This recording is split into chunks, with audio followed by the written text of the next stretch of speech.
What is going on, y'all? It's your boy Eddie the Goat, and today we're bringing you with a reaction video. Alright, I saw this video in my recommendation list. This video is titled NBA Mandela Effects That Will Leave You Speechless. The only reason I decided to react to this is cause like if you don't know what the Mandela effect is, like this video will basically tell you what the I don't know how to explain it that well, but like it'll tell you what it is. You know what I'm saying? Like I'm an NBA fan. And I like conspiracy theories like these, so like I thought it was an interesting video to react to. Like I don't do reactions like anymore because like I've been going outside and stuff. Like I could film my normal videos and stuff, but you know, if you want me to do like more reactions, like let me know in the comments and let's get this video started.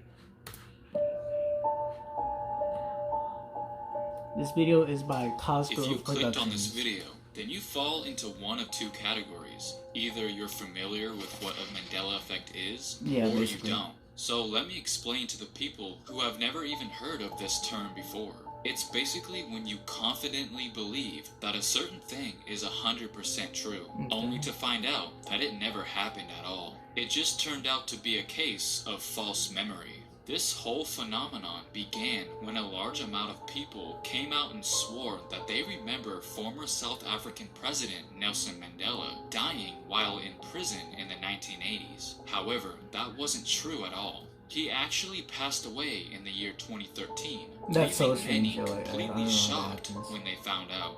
Here's a quick and simple example to help you better understand. For many years, I specifically thought that Steven Adams was a part of the 2012 NBA draft, until I discovered recently that he was actually taken in the 2013 draft. I thought he was part of the 2012. I don't know why, but outside of basketball, I don't know why, but like I didn't really know like the year, but I always thought he got drafted like in 2012. I don't know why.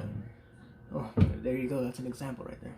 Empire Strikes Back. It's commonly believed that Darth Vader specifically says, "Luke, I am your father." Luke, I am your father. But actually, he says, "No, I am your father." It's not true. That's impossible. That's so now that you know how it works, let's jump right into the video. Now remember, you might not necessarily agree with some of these, because Mandela effects do vary from person to person. Hope you enjoy. Let's get this shit started. We all know what this famous picture is. Banana it's boat. obviously the banana boat crew, just by looking at the large banana floaty they're sitting on. I'm sure you're familiar with the members of the banana boat, right? You got LeBron, Chris Paul, D Wade, and of course, Wait, Gabriel Union? What? I thought Melo was a part of this. If you're confused just like I was, don't worry, you're not alone. Because if you were to go up to anybody and ask them to name the crew sitting on that banana... By the way, if y'all didn't know, Carmelo Anthony is actually my second favorite basketball player of all time. Just so y'all could know. Number one's actually LeBron's, you know. I just wanted to let y'all know. Let's get the shit back though. They all would mention Anthony. In fact, I actually put it to the test and randomly asked my nephew not too long ago, and he said the exact same thing and was absolutely dumbfounded when I revealed that Carmelo was never actually seen on that boat. So why I thought he was always on the boat. It's crazy. Melo is a part of the banana boat. Well, it all started back in 2015 when they all went on summer vacation, and around that time, there was talk that all four of them really wanted to team up together on the same team one day. Well, they should have teamed up, honestly. Melo's still in the league, Chris Paul's still in the league, LeBron's obviously still in the league. But it sucks that D Wade had like retired. Like I actually miss D Wade. I hope Carmelo teams up with LeBron so like he could have a chance to get a ring before he retires. Same with Chris Paul. When this image first surfaced on social media, it was an instant hit. Everyone thought it was pretty funny. Then somehow, over time, Melo would get lumped into this. Although Carmelo was not present in this particular picture, he was with the group on that vacation. So maybe that's how he got involved with this pop culture phenomenon. True. Next, we have another case where many people were surprised when they found out this never happened. Many kids who grew up in the 90s claim that they specifically remember a film where comedian Sinbad played a genie that goes around granting wishes for two young kids called Shazam. But it turns out that movie doesn't even exist. What? And the other mass of people who think they're crazy for thinking this movie actually exists simply explain that they're probably mistaken and getting it confused with Shaquille O'Neal's Kazam, who did play a genie in the 1996 film. Many people who were once kids in the 90s say that they could have sworn a movie starring Sinbad as a genie is a real thing, even sharing detailed memories of when and where they sat down and watched it before. I mean, even Shaq himself has stated that if kids wanted to see him and Sinbad team up as Kazam and Shazam in an Avengers-style genie movie, he would be all for it. But once again, Sinbad's genie character never existed. Some people even said that back in the day, when they heard that Shaq was coming out with his own genie movie, they actually thought it was just a ripoff of Shazam. So why do so many swear up and down that they remember watching this movie? Well, Sinbad did appear in several children films in the 90s. In fact, one possible explanation could be that on the VHS tape of the movie First Kid, reportedly showed a preview of Kazam before the movie started. And maybe that's how Sinbad got associated with Shaq's character. This whole fiasco got so out of hand that Sinbad himself had no other choice but to address the situation. Quote, "Have you noticed no one my age has seen this so-called Sinbad genie movie? Only you people who were kids in the 90s. Y'all remember a movie called Shazam with Sinbad playing a genie? You know what? The movie was never real. It was, the rumor started in 2009. I don't know where it came from. But it's not Yeah, that's trippy. He bro. also That's gave an trippy. explanation of his own for maybe the reason why they got it twisted. Quote, "I hosted an afternoon of Sinbad movies in 1994. Sinbad the Sailor movies. So how could a movie simply vanish from history? Or is it that we could just be living in an alternate universe?" Yeah. Not too long ago, LeBron James came out and revealed the new Space Jam jersey. It was definitely cool of him to share it with us, but the design got some mixed reactions. Some people liked it, and others did not. But Hey, that's comment not down below if even you're the watching the complaint that Space Jam some movie, had the with second new one with LeBron. uniform. Some had trouble understanding why it said Toon Squad and not Toon Squad, considering the way cartoon is spelled. People don't like the fact that they changed the way it's spelled from how it was in Space Jam Part 1. I do get where they're coming from. That is, if they actually had a point, which they don't, because in the first movie, it's also spelled Toon Squad. And here's a little back and forth conversation that these two guys had on Twitter. What y'all think of LeBron in the new Space Jam jersey? And more importantly, why is it Toon Squad and not Toon Squad? It's always been Toon Squad. Go look at the Jordan jersey. Was it really? My childhood is ruined. As you just saw, there are people out there who thought that without a doubt the jersey said something different. So it looks like some of us have been living a lie.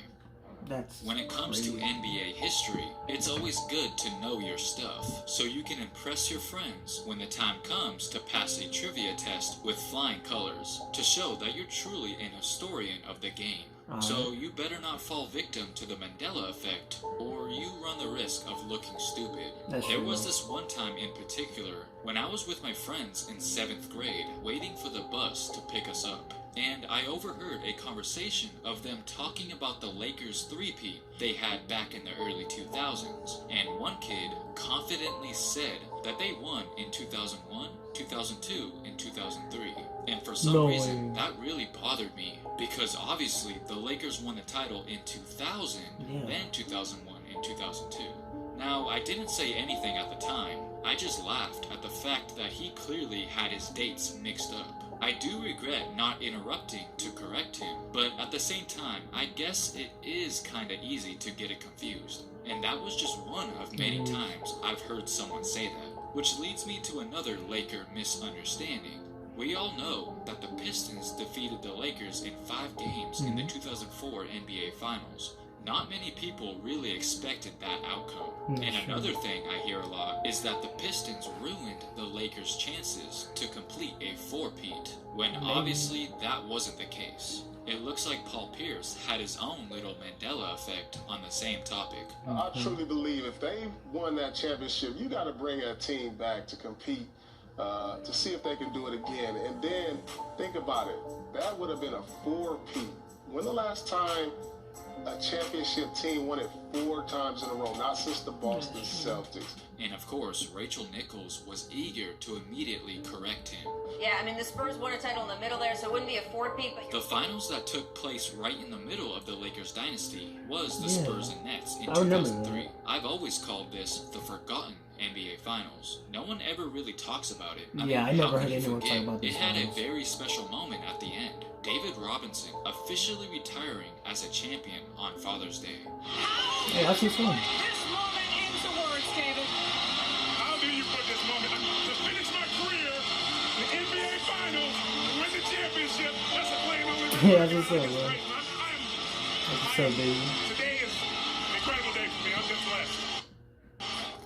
Now, this next one is kind of my own personal Mandela effect that I experienced, and it's pretty simple. It has to do with the Jumpman logo. This logo is without question one of the most recognizable images out there. Michael Jordan with his legs spread out, soaring in for a dunk. So when I was first introduced to basketball, I automatically just assumed that the logo has to be from his iconic free throw line That's what dunk, I thought too. right? I mean, it does resemble each other, but it turns out, as some of you might already know, that silhouette is actually from this picture, which was taken right before the 1984 Olympic Games. That's well, crazy. that was the very first time he posed like that. Just a year later, in 1985, he would do it again, this time for a Nike photo shoot. And this one kinda has a little Mandela effect within it. You see, here's Jordan himself explaining it. Quote, "I wasn't even dunking on that one. People think I was. I just stood on the floor, jumped up and spread my legs, and they took the picture. I thought he was I dunking wasn't on even that. running.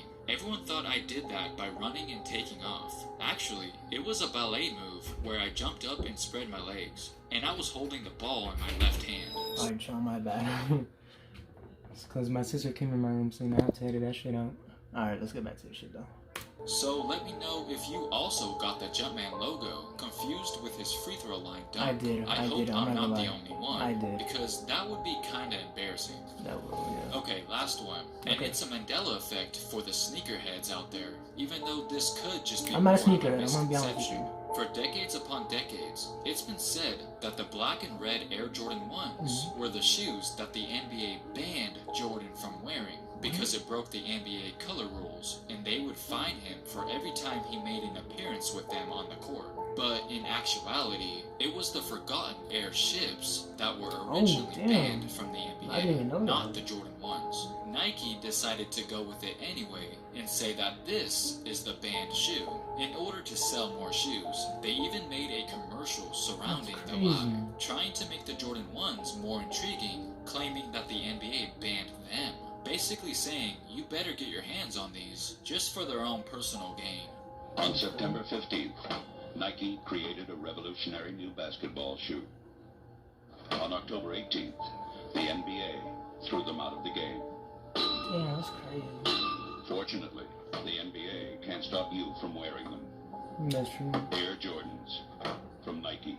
So yeah, the history that we all thought was behind this shoe Bro, is this actually video's just crazy, a bro. myth. I don't know what the These fuck are the happened. ones that the NBA did not want Jordan wearing.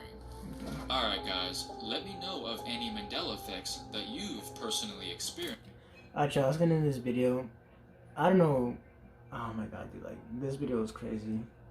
The one that I thought was the craziest was the banana boat one, because I always thought Carmelo was in that picture, but I guess he was not. Anyways, comment down below what was your favorite part about this video, which one you think was the craziest one or whatever. Make sure to like if you're new to the channel, make sure to subscribe, comment down below. Peace.